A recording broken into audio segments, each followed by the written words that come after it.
ಊರು ನಿಮ್ಮದು? ಹಟ್ನ ಅಂತ. ಇವರು ತುಂಬ ಬಡವರು, ಯಜಮಾನ್ರಿಲ್ವಂತೆ, ಮನೆಗೆ ಯಾರು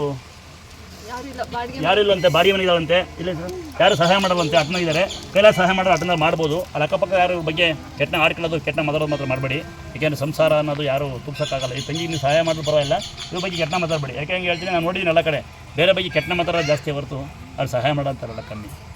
ನಿಮ್ಗೆ ಅಕ್ಕಿ ಬೆಲ್ಲ ನಾನು ಕೊಡ್ತೀನಂತೆ.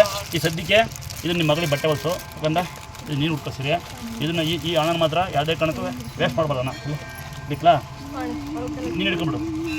ಯಾವುದೇ ಕಾರಣಕ್ಕೆ ಅನ್ನ ಇದೆಲ್ಲ ಭಕ್ತರು ಕೊಟ್ಟಿರೋದು. ಸ್ವಲ್ಪ ಇದಕ್ಕೆ ಯಾರು ಬ್ಯಾಡ್ ಮೆಸೇಜ್ ಮಾಡಿಬಿಡಿ, ನಮ್ಮ ಕೈಲಾದ ನಾವು ಕೊಟ್ಟಿದ್ದೀವಿ. ತಂಗಿ ಇದನ್ನ ಜೀವನಕ್ಕೆ ಸ್ವಂತ ಜಾಗ ಇದೆ ನಿಮ್ಮದು. ಸ್ವಂತ ಜಾಗ ಇದ್ದರೆ ಒಂದು ಸೀಟಾಗಿ ವ್ಯವಸ್ಥೆ ಮಾಡ್ಕೊಡ್ತೀನಂತೆ. ಹೇಳ್ತೀನಿ ಅಂದರೆ ಈಗ ಬೇಡ, ಎಲ್ಲ ಲೈವಲ್ಲಿ ಅದೇ ಬಂದ್ಬಿಡ್ತಾರೆ. ಆಯ್ತಾ?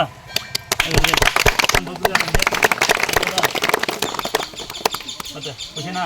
ಬಾಯಿಗಾಟ್ ಬಿದ್ದೋಗಿ ನಮ್ಮ ಜನಕ್ಕೋಸ್ಕರ ನಮಸ್ಕಾರ ಮಾಡು. ಈ ಜನ ಇದ್ರೆ ಜನಾರ್ದನ ಇದ್ದಂಗೆ ಆಯಿತಾ? ತಂಗಿ ಎಲ್ಲ ಆಶ್ರಯ ಮಾಡಪ್ಪ ದಯವಿಟ್ಟು.